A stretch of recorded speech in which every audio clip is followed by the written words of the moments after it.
Good morning, good afternoon, good evening, जब भी आप इस वीडियो को देख रहे हैं। मेरा नाम है सचिन यादव और मैं आपका न्यू मैथ टीचर आज आपके लिए लेकर आया हूँ चैप्टर 14 एक्सरसाइज 14.2 स्टैटिक्स और क्लास 9 के एनसीईआरटी की बुक का ये चैप्टर है। 2 अक्टूबर को हम ये वीडियो रिकॉर्ड कर रहे हैं और आज मैं आपके लिए 14.2 में कुछ बेसिक कॉन्सेप्ट पहले बताऊंगा जिनके बेसिस पे इस चैप्टर के इस एक्सरसाइज के वाले क्वेश्चन होने वाले हैं। वो बेसिक कॉन्सेप्ट बताने के बाद हम कुछ क्वेश्चंस करेंगे और इस एक्सरसाइज को फिनिश करेंगे। तो let's start with this.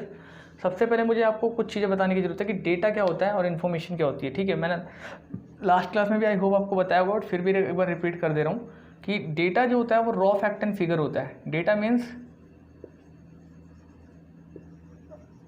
Raw fact and figure, raw fact and figure. ठीक है, जो अनमीनिंगफुल है उसको हम डेटा बोलते हैं। लाइक कुछ आंकड़े कहीं से पड़े हुए हैं, कुछ रफ फिगर्स पड़े हैं, कुछ नंबर्स पड़े हुए, हमारे लिए यूजलेस है। लेकिन अगर उन नंबर्स का यूज़ करके हम कोई इन्फॉर्मेशन निकालते हैं जो हमारे लिए यूज़फुल है तो वो हमारे को बेसिकली डेटा नहीं कहलाएगी, वो क्या कहलाएगी? इन्फॉर्मेशन कहलाएगी। ठीक है, information is meaningful always, information is meaningful. एक बात और ध्यान रखेंगे कि ये जो डेटा और इन्फॉर्मेशन होती हैं इनका यूटिलाइजेशन करने के लिए, लाइक डेटा को इन्फॉर्मेशन में कन्वर्ट करने के लिए दो चीज़ों का यूज़ होता है। बेसिकली दो नहीं बल्कि तीन चीज़ों का यूज़ होता है। मीन, जो कि एक एवरेज निकालने का टूल है, यानी मीन जब भी हम कम निकालते हैं तो किसी डेटा का हम एक तरीके से एवरेज निकालते हैं। सेंट्रल टेंडेंसी को मेजर करने के लिए ये टूल यूज़ होता है। ठीक है, मीन।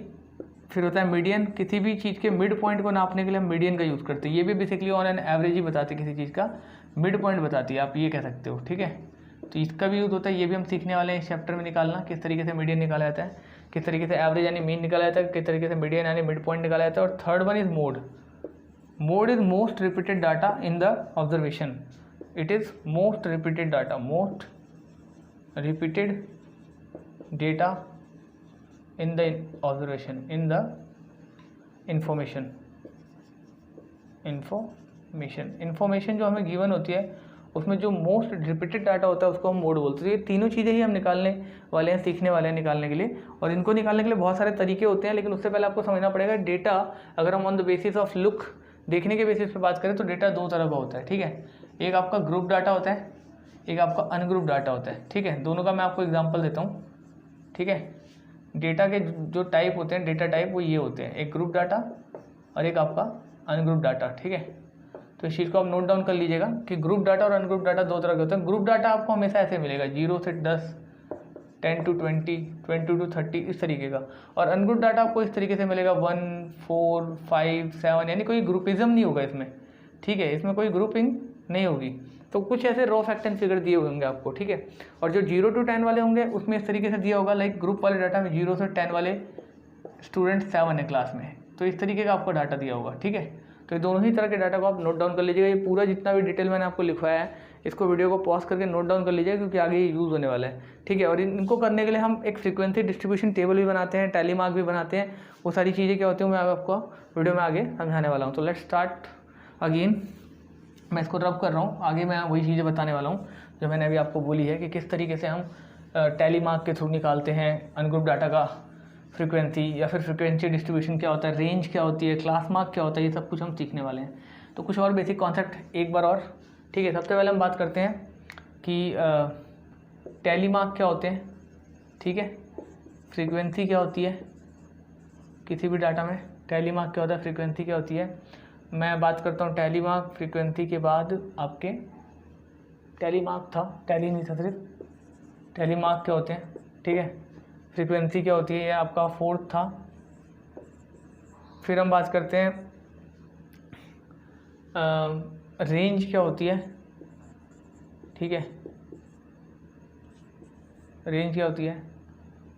और क्लास लिमिट क्या होती है। ठीक है, ये भी दो तरह के होते हैं, आपको समझना पड़ेगा। एक अपर क्लास लिमिट होती है, ठीक है, क्लास की लिमिट होती है।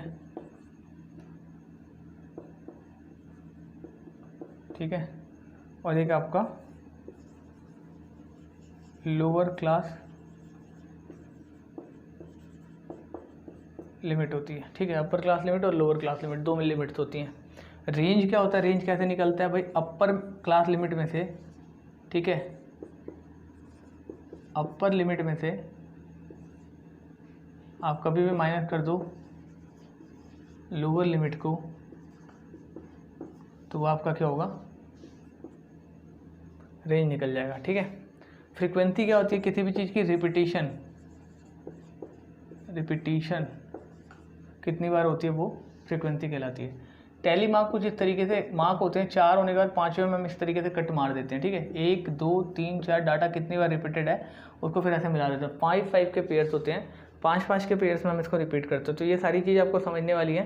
मैं एक एग्जाम्पल देके आपको सारी चीज़ें बताऊंगा भी, ठीक है। ग्रुप डाटा में मैंने आपको बताई जाएगा, जो ग्रुप में डाटा होता है वो इस तरीके से होता है, लाइक 0 to 10 वाले 5 स्टूडेंट्स हैं, ठीक है, 10 to 20 वाले 7 स्टूडेंट्स हैं, इस तरीके से चलता है। और ungroup data on the other hand simple 6 7 8 9 इस तरीके से चल रहा होता है, ठीक है। तो ये चीज़ आपको समझनी चाहिए। इसके बाद मैं आपको इतना होने के बाद एक चीज़ और बताना चाहूँगा कि ये जो आपका चैप्टर है स्टैटिक्स, इसका मतलब होता है सांख्यिकी, हिंदी में बोलते हैं सांख्यिकी। सांख्यिकी वर्ड स्टार्ट हुआ है फ्रॉम द वर्ड संख्या, संख्या मतलब नंबर्स, तो यानी आंकड़ों से, यानी जो डेटा होता है उसको इकट्ठा करना और देन फिर उसको यूटिलाइज करके कोई मीनिंगफुल इन्फॉर्मेशन निकालना, वेदर वो गवर्नमेंट कर रही है या कोई बिजनेस फर्म कर रही है, वो होने के बाद उस डेटा के मदद से इन्फॉर्मेशन निकाल के उस इन्फॉर्मेशन को फर्म में या फिर गवर्नमेंट में यूज़ करके हम उसके बेसिस पे अपनी सरकार को चलाते हैं, देश को चलाते हैं या फिर अपने कंपनी को रन करते हैं, ठीक है। तो इतना आपको समझ में आ गया होगा। इस चैप्टर का यही यूज़ है, हम जो भी जनगणना करते हैं, पॉपुलेशन काउंटिंग करते हैं, वो सब कुछ इसी टूल्स की मदद से, मीन मीडियन मोड और ये सारी चीज़ों की मदद से, सेंट्रल टेंडेंसी की मदद से, हम स्टैटिक्स की मदद से हम करते हैं। तो इसके साथ मैं क्वेश्चन स्टार्ट कर रहा हूँ, इसको वीडियो को पॉज करके नोट डाउन कर लीजिएगा स्टूडेंट। और अब मैं आपको क्वेश्चन कराने जा रहा हूँ। आई होप इतना कॉन्सेप्ट समझाने के बाद, पिछली एक वीडियो पूरा कॉन्सेप्ट था और ये जो वीडियो है इसमें भी मैंने अभी स्टार्टिंग में आपको कुछ चीज़ें बताई हैं। अगेन आई होप कुछ चीज़ें शायद रिपीट भी हुई होंगी, मुझे ध्यान नहीं है कि पिछली बार मैंने क्या क्या बताया था, बट फिर भी मुझे इतना पता है कि मैंने कॉन्सेप्ट बताया था, कुछ इसमें रहे होंगे, कुछ आपको मैंने अलग से बताए हैं। सभी को आप ध्यान में रखते हुए हम क्वेश्चन चैप्टर्स के स्टार्ट कर रहे हैं। 14.1 मैंने आपको एज ए होमवर्क दिया था लास्ट टाइम, हालांकि उसमें ज़्यादा कुछ है नहीं, बट मैंने बोला था फिर भी ट्राई कीजिएगा, अदर बुक से भी ट्राई कीजिएगा, गूगल से क्वेश्चन लेके ट्राई कीजिएगा। और अब हम इसमें करने वाले हैं वही, तो एक्सरसाइज 14.2 का सबसे पहला क्वेश्चन, वेरी फर्स्ट क्वेश्चन मैं आपके लिए लेकर आया हूँ, ठीक है। क्वेश्चन बोल रहा है कि the blood group of 30 students of class 8 are recorded as follow. Blood group दे रखा है 30 बच्चों का क्लास 8 के, ठीक है। और इसके लिए एक फ्रीक्वेंसी डिस्ट्रीब्यूशन टेबल बनानी है और ये भी बताना है कि कौन सा ब्लड ग्रुप सबसे ज़्यादा है, which is the most and which is the rarest. Rarest मतलब सबसे कम मिलता है blood group among the students. तो आपको करना कुछ नहीं है, बेसिकली 4 ब्लड ग्रुप हैं, आपको करना कुछ नहीं है। इस तरीके से आपको एक टेबल बना लेने के आइटम्स या ब्लड ग्रुप, ठीक है। उसमें आपको लिखना है ओ ए, ठीक है, बी और ए बी, इस तरीके से आपको लिस्ट लिख लेनी है, ठीक है। ये होने के बाद फ्रीक्वेंसी ओ वाले कितने हैं वो आपको लिखने हैं और उसके बाद आप टैली मार्क भी बना सकते हो। टैली मार्क में आपको करना क्या है, ठीक है। टैली मार्क में आपको जैसे ओ वाले मान लो 10 हैं तो 1 2 3 4 और 5 में इस तरीके से कट मार दे रहा है, 1 2 3 4 5 में इस तरीके से कट मार दे। मान लो 7 है तो 1 2 3 4 5 में कट मार दिया और 1 2 ऐसे लिख दिया, ठीक है। बी वाले मान लो आपके 8 हैं तो 1 2 3 4 5 में कट मारा, 1 2 3 8 हो गए। फिर इसके 2 है तो 2 ही छोड़ देंगे। तो इस तरीके से टैली मार्क करना है। फ्रीक्वेंसी इसके ठीक सामने लिखनी है, फ्रीक्वेंसी डिस्ट्रीब्यूशन जो टेबल बनानी है, तो आपको फ्रीक्वेंसी इसके जस्ट सामने याद इट इज़ लिख देने कि भाई इसकी 10 है, इसकी आपकी 7 है, इसकी आपकी 8 है और इसकी आपकी 2 है। तो सबके सामने सबकी फ्रीक्वेंसी लिख देनी है। लिखने के बाद कुछ नहीं करना, इतना ही बोला फिलहाल, ठीक है। अब इसमें मान लो बोल रहे हैं कि सबसे रेयरेस्ट कौन है, तो रेयरेस्ट अगर फिलहाल जो मैंने डेटा बनाया इसमें आप एनालाइज कर लीजिएगा। काउंटिंग करने में टाइम लगेगा, फिर हमारी वीडियो लंबी होगी, तो मैं काउंटिंग करके एग्जैक्ट डाटा आपको नहीं बता रहा, मैं एक रफ फिगर अपने हिसाब से डाटा आपको बता रहा हूँ। तो यहाँ पर अगर रेयरेस्ट की बात करें तो आपको साफ दिख रहा है इसमें 2 ही हैं, यानी इसके रेपुटेशन ए बी वाले ब्लड ग्रुप वाले 2 ही पेशेंट है या 2 ही कैंडिडेट हैं, तो उस केस में ये रेयरेस्ट हो जाएगा, ठीक है। रेयर सबसे यही है। मोस्ट अब बोल रहा है कि कॉमन कौन सा है जो सबसे ज़्यादा मिल रहा है, तो आप देख रहे हैं सबसे ज़्यादा ओ वाला मिल रहा है यहाँ पे, ठीक है। तो ये कॉमन हो जाएगा, इस तरीके से आपको करना है। इसके बाद आपका रेयरेस्ट बता दिया, कॉमन बता दिया, ठीक है, which is the most common and which is the rarest मैंने बता दिया। अब ज़्यादा कुछ पूछा नहीं, यही 2 चीज़ें पूछा था। इस तरीके से क्वेश्चन होगा, आप कर लीजिएगा। एग्जैक्ट डाटा आपके पास है बुक में, ठीक है। अब मैं क्वेश्चन नंबर सेकंड करा रहा हूँ। क्वेश्चन नंबर सेकंड में बोल रहा है डिस्टेंस गिवन है, बोला construct A group frequency distribution table with the size 5, यानी 5-5 का गैप लेना है। और मैंने आपको बताया ग्रुप फ्रीक्वेंसी टेबल कैसा होता है, जैसे 0 to 10, 10 to 15, 15 to 20, इस तरीके से मतलब गैप मेंटेन करना। गैप उसने बोला है 5-5 का मेंटेन करना है, 5 to 5, और बोला 0 से लेके 5 तक, 0 से स्टार्ट करना है 5 तक। तो मैं सीधे क्वेश्चन स्टार्ट करा दे रहा हूँ, ठीक है। क्वेश्चन बोल रखा है 0 से लेकर 5 से स्टार्ट करना है, और इस 5 का मतलब होता है अपर लिमिट। और मैंने स्टूडेंट्स आपको बताया था कि जो अपर लिमिट होती है वो यूटिलाइज नहीं होती है, मतलब वो यूज़ नहीं होती इसमें, ठीक है। तो मतलब ये नहीं मानेंगे इसमें 5 वाला इंक्लूड नहीं होता। फिर अगली लिमिट होगी 5 to 10, फिर 10 to 15, फिर 15 to 20, और लास्ट वन इज़ 20 to 25। हालांकि इससे ऊपर भी डिस्टेंस इसमें गिवन होगा, तो जहाँ तक डिस्टेंस आप हाईएस्ट डिस्टेंस एक बार देख लेना, बट आई डोंट थिंक कि 25 से ऊपर कोई डिस्टेंस इसमें दिया, हाँ दिया है तो आप लिख लेना। मेरे पास स्पेस नहीं है, या फिर आप बोलो तो मैं रफ करके इस क्वेश्चन को ऊपर करा देता हूँ, मिटा ही देता हूँ इस बार, ठीक है। तो आपको पता है 5-5 का गैप लेके बनाना है, स्टार्टिंग आपको 0 से करनी है, ठीक है। तो ले लेते हैं क्वेश्चन नंबर सेकंड, ठीक है।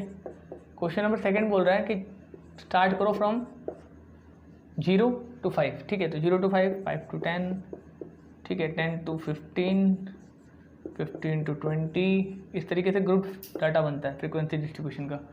सेम चीज़ें चलेंगी, ये आपका रेंज होगी आपकी एक तरीके से, ठीक है। 20 to 25, ठीक है, 25 to कितना करेंगे, ठीक है, 25 to कितना करेंगे, तो स्टूडेंट 20 to 25 हो जाएगा, 25 to 30 हो जाएगा। इस तरीके से डेटा लेते रहेंगे, 30 to 35, 35 to 40, इस तरीके से डाटा आप ले लेंगे। इतना लेने के बाद, ठीक है, आप इस चीज़ को समझेंगे ध्यान से, मैं क्या बोलने की कोशिश कर रहा हूँ। ये आपने ले लिया रेंज। अब इसमें हमें करना क्या है कि हमें देखना है कि 0 to 5 में कितने आएंगे। मान लीजिए मेरे पास एग्जैक्ट डाटा नहीं है क्योंकि काउंट करना पड़ेगा, मैंने 12 बोला, हमारा टाइम ख़राब होगा, इसलिए मैं मान लेता हूँ 0 to 5 वाले, ठीक है, किलोमीटर वाले 7 है। 40 इंजीनियर्स हैं from their resident to their place of work were found as follow. Distance दे रखा है 40 इंजीनियर्स का, मतलब 0 to 5 किलोमीटर के डिस्टेंस में रहने वाले 7 इंजीनियर हैं, ठीक है। तो आप टेलीमार्क के थ्रू अगर दिखाना चाहते हैं तो यहाँ टेलीमार्क के थ्रू भी दिखा सकते हैं, और डायरेक्ट अगर आप फ्रीक्वेंसी डिस्ट्रीब्यूशन टेबल बनाना चाहते हैं तो आप डायरेक्ट यहाँ पे फ्रीक्वेंसी लिख के और फ्रीक्वेंसी भी बना सकते हैं। तो मान लीजिए मैंने टेलीमार्क वाले 7 हैं, तो मैंने आपको बताया ना 5 पैसे कट और 2 ऐसे, इसके ठीक सामने 7। पिछले क्वेश्चन की तरह ही है, ज़्यादा कुछ नहीं है, बस इसमें नई चीज़ें आ गई कि आपको एक ग्रुप बनाना है। और इस ग्रुप में एक बात ध्यान रखिए, जो अपर लिमिट होती है ये वाली, ठीक है, सब में जो अपर लिमिट होती है ये वाली, ये अपर लिमिट कभी भी इस पर्टिकुलर रेंज में इंक्लूड नहीं होती। मान लो अगर 5 किलोमीटर की रेंज वाला कोई बंदा होगा जो रह रहा होगा, तो वो इसमें शामिल ना होकर वो इसमें आएगा, ये बात ध्यान रखना। 10 किलोमीटर वाला इसमें नहीं होगा इंक्लूड, इसमें होगा, ठीक है। जो लोअर लिमिट होती है उसमें इंक्लूड किया जाता है, ये बात ध्यान रखिएगा। यहाँ तक क्लियर है आपको। इसके बाद हम बात करते हैं क्वेश्चन नंबर 3 की, ठीक है। 3 is very important and very good question, so I hope कि आप इसको भी ट्राई करेंगे। मैं रब कर रहा हूँ, अभी तक आपको आई थिंक ये क्वेश्चन समझ में आ गया होगा, ठीक है। क्वेश्चन इसमें थोड़े बड़े होंगे, कैलकुलेशन ज़्यादा होगी, इसलिए मैं चाहूँगा कि आप इस चैप्टर को बहुत अच्छी तरीके से करें। इसको करने के बाद आपकी मैथ्स की जो कैलकुलेशन है ना, उंगलियों पर कैलकुलेट करना, वो बहुत अच्छी तरीके से हो जाएगा। तो 3rd क्वेश्चन देखिए आप इसी बात पे। क्वेश्चन नंबर 3 बोल रहा है कि एक रिलेटिव ह्यूमिडिटी दे रखी है of a certain city for a month of 30 days was as follow. Humidity आपको पता है ना क्या होता है, नमी, हवा में पानी की मात्रा कितनी है उसको ह्यूमिडिटी बोलते हैं। तो बोल रहा है कंस्ट्रक्ट करे ग्रुप फ्रीक्वेंसी डिस्ट्रीब्यूशन टेबल जो कि 84 से स्टार्ट हो और 2-2 की गैप लेके 84 से 86, 86 से 88 तक चले, मतलब इस तरीके से कंटिन्यू करते रहे। विच मंथ और season do you think this data is about. आपको क्या लगता है किस मंथ का ये डाटा होगा जब ह्यूमिडिटी इतनी होगी। तो वो तो देखो अंदाज़ा लगाने वाली बात है, आप एक आइडिया लगा सकते हो कितने से कितने के बीच में ह्यूमिडिटी होगी। What is the range of this data, इस डेटा का रेंज क्या है। रेंज मैं आपको बता रहा हूँ, रेंज निकालने का तरीका। सबसे पहले तो इसका थर्ड पार्टी उठा लेते हैं जिसमें बोल रहा हूँ रेंज निकालो, ठीक है। थर्ड पार्टी इसमें बोला ना रेंज बताओ कितना होगा, तो थर्ड क्वेश्चन का थर्ड पार्ट पहले कर लेते हैं। रेंज मैंने आपको बताया था फॉर्मूला होता है upper limit minus lower limit, ठीक है, लोअर लिमिट। और अपर में से लोअर क्या करते हैं माइनस। तो यहाँ पर यही आपको करना है। अपर लिमिट आपको पहले देखना है कि ह्यूमिडिटी हाईएस्ट कितनी है। मैं अपनी तरफ से एक एग्जांपल लेता हूँ, हमें सर्च करने में टाइम लगेगा। मान लीजिए मैंने कहा कि 97 हाईएस्ट ह्यूमिडिटी थी या 97.5 हाईएस्ट ह्यूमिडिटी थी, ठीक है। अब इसमें से मान लीजिए लोवेस्ट ह्यूमिडिटी थी 80, तो घटाने पे आपको कितना बच रहा है 17.5 बच रहा है ना। तो तो ये आपका बेसिकली रेंज है, इतनी बात आप समझ जाओ। Upper limit minus lower limit करने पे जो है आपका रेंज आता है। फिर सेकंड क्वेश्चन की अगर हम बात बोलें तो बोला किस महीने के बारे में ये, ठीक है, ह्यूमिडिटी इतनी हाई कब होती है आप बताइए। तो आई होप अगर हाई होगी तो ये गर्मी होगा, तो समर सीज़न आप बोल सकते हो, क्योंकि उस टाइम हवा में जो पानी की मात्रा होती है वो बहुत ज़्यादा होती है। या आप रेनी सीज़न भी ले सकते हो, वो आप देख लीजिएगा, इतना इंपॉर्टेंट नहीं है ये, ठीक है, वो आप देख लीजिएगा। फर्स्ट क्वेश्चन है इसका, जो वेरी फर्स्ट क्वेश्चन है वो थोड़ा सा इंपॉर्टेंट है, ठीक है। वो बोला कि कंस्ट्रक्ट ए ग्रुप्ड फ्रीक्वेंसी डिस्ट्रीब्यूशन टेबल। तो ग्रुप्ड फ्रीक्वेंसी डिस्ट्रीब्यूशन टेबल के उसने बोला डाटा बनाओ। डेटा कहाँ से कहाँ तक बनाना है आपको पता है, 84 से 86, फिर 86 से लेके 88, इस तरीके से आपको बनाना है। फिर 88 से लेके, ठीक है, 90, इस तरीके से चलेगा। और फिर वही करना है, टैली बार बनाना है आपको। अगर 3 है तो इस तरीके से 3, 5 है तो इस तरीके से 5, और 7 है तो फिर वही चीज़ चलेगी 7। करने के बाद उसके ठीक सामने आपको फ्रीक्वेंसी डिस्ट्रीब्यूशन टेबल है तो फ्रीक्वेंसी लिख देनी है, ठीक है। कैसे लिखनी है, यहाँ पर 3 है तो 3, यहाँ पे 5 है तो 5, यहाँ पे 7 है तो 7। आई होप ये भी समझ में आ गया होगा। अब करते हैं इस एक्सरसाइज का लास्ट क्वेश्चन, जिसके बाद आप बाकी के सारे क्वेश्चन खुद ट्राई करेंगे। आई होप आपको पूरे चैप्टर का इस एक्सरसाइज का कॉन्सेप्ट समझ में आ गया होगा। तो मैं चाहूँगा बाकी क्वेश्चन आप खुद ट्राई करें। क्वेश्चन नंबर 4 आप एक बार रीड करेंगे, वो मैं आपको समझा रहा हूँ, और ये हमारा लास्ट क्वेश्चन होने वाला है। तो क्वेश्चन बोल रहा है कि the height of 50 students measure to the nearest centimetres have found to be as follows. ठीक है, 50 स्टूडेंट्स मान लीजिए आपके क्लास के हैं, उनके हाइट्स को नापा गया, मेज़र किया गया और देखा गया कि सेंटीमीटर्स में उनकी हाइट अराउंड दिस आ रही है। तो बोला एक रिप्रेजेंट करो डेटा को given above bye group frequency distribution table taking the class interval 160 165, यानी 5-5 सेंटीमीटर्स का गैप लेना है और 160 से आपको रेंज स्टार्ट करनी है। रेंज स्टार्ट करते हुए आपको बढ़ते रहना है 5-5 का गैप लेके। बोला what can you conclude about their Heights from the table. और इस टेबल से जो टेबल आप बनाओगे फ्रीक्वेंसी डिस्ट्रीब्यूशन टेबल ठीक इसी तरीके की, उससे आप क्या कंक्लूड करो। भाई यहाँ जो 84 से स्टार्ट किया वो 160 से कर लेना स्टार्ट, सेम इसी तरीके से टैली मार्क डाल देना अगर मन करे और फिर फ्रीक्वेंसी लिख देना। तो डेटा तो ईजी है ही, क्वेश्चन भी ईजी है। आई होप आप इसको कर लेंगे। ठीक है, स्टार्टिंग आपको 160 से बात करनी है और 5-5 का गेन लेना है। 160 से 165, 165 से 170, 170 से 175, इस तरीके से चलेगा। और जो ये बोल रहा है कि आप इससे क्या एनालाइज करते हो वो आप देख लेना। मैक्सिमम हाइट जो आएगी तो बोल देना कि most of the students have this height, या इतनी रेंज के बीच में सबसे ज़्यादा हाइट है। तो ये आप इससे लाइक काउंट कर सकते हो। तो आई होप आपको ये पूरी एक्सरसाइज समझ में आ गई। कोई डाउट हो तो लाइव सेशन में पूछ लीजिएगा। मिलता है नेक्स्ट वीडियो में। Till then take care, have a good day, thank you.